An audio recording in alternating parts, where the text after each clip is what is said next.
So I've had the pleasure of using the iPhone 16 for the past few weeks now. And the interesting thing is, it was pretty easy for me to come up with a couple of reasons not to buy the iPhone 16. I was already going to make a video like this that I do every year, but I honestly with the iPhone 16, it's a very interesting device because this is basically an iPhone Apple makes just so people spend more money on the Pro models. Right? This iPhone's still going to sell a bunch of units, but the first thing that I thought about, and the main reason, one of the reasons why I wouldn't really buy an iPhone 16, is that it really isn't that big of an upgrade coming from the iPhone 15. Apple has basically kind of positioned the iPhone 16 as a big upgrade from AI and Apple Intelligence point of view, but that did not get debuted with this iPhone. So even up until me making this video, Apple still hasn't given us Apple Intelligence. And, it's coming out later this month, but that should have been a day one release. That was a promised feature, and I feel like from what we have right now, the model that we have, it really isn't that big of an upgrade coming from the iPhone 15.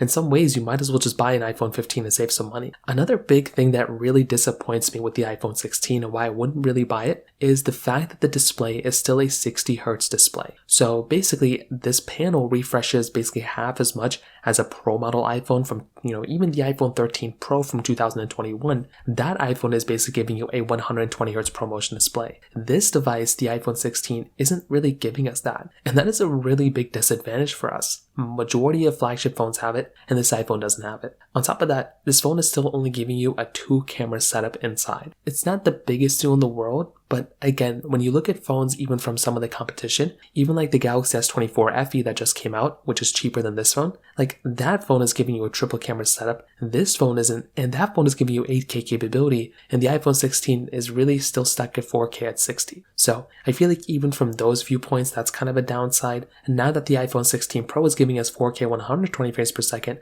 I feel like that could be an advantage for the iPhones to kind of, the 16 could have gotten in mind. On top of that, when you look at the pricing structure of, an iPhone 16, another problem with the iPhone 16 is the fact that it's basically $829 if you're trying to buy it unlocked and, all that stuff, right? But when you look at some other phones in the used market, like an iPhone 15 Pro or even an iPhone 14 Pro, specifically with the 15 Pro, that iPhone is roughly around the same price as this one in the brand new used market comparison. So I feel like you might as well go ahead and buy a used iPhone 15 Pro that's going to be giving you a better camera setup and Apple Intelligence with it, and also just a better, display, rather than buying an iPhone 16. So that's kind of another thing. And on top of all those things, I would say another thing that isn't a reason not to buy it, but just not that big of a selling point for it, is the fact that the action button, the camera button, those type of kind of gimmicks that the iPhone 16 now has, it is such a small thing to go and, upgrade your phone to. USB Type-C is a massive advantage, but this phone giving us that type of capability, it really isn't that big of a deal in my personal opinion.